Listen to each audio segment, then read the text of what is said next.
Hi, this is Jeremy from Klaus Larsen Roofing with your Tech Minute with Jeremy. What we're going to be talking about today is a vented deck system right here in Old Saybrook, Connecticut with a full roof replacement.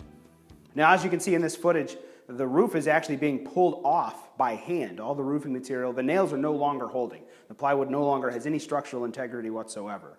What we had to do was we had to create a thermal break between the inside of the house and the outside of the house to alleviate that temperature differential. If you notice your favorite coffee cup or your favorite thermos bottle, no matter how cold the drink is on the inside, you never have any frost on the outside, and that's because there's a thermal break between the cold beverage on the inside and the warm, humid air on the outside.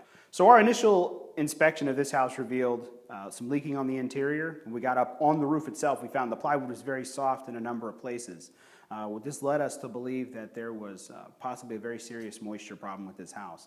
The problem that we ran into is that this is what you call a hot roof. So if you look at this crude drawing here, basically you've got, this would be the interior of the house right here. This is the exterior of the house. There's the framing, and then in between the framing members it's filled with fiberglass insulation. So there's no way to get air from the bottom to the top. There's no way to have any kind of exhaust.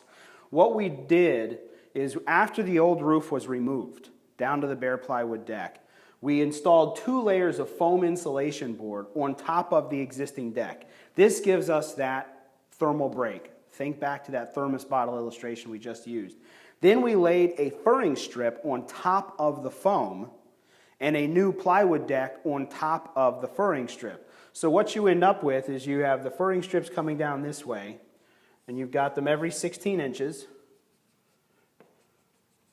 And in between, we now have an air path where we can get air from the eave to the ridge. Now, to prevent an ice dam, the first thing that you need is, first of all, insulation to hold the warm air inside. The second thing you need is ventilation to get rid of any warm air that you have. This makes sure that the snow doesn't melt off the roof too quickly and form an ice dam down here on top of the gutter. So the roof's on, the house looks great, the roof can finally breathe, we've alleviated the condensation problem, we've really taken a huge step towards preventing ice dams in the future, and this house will be protected for many, many years to come.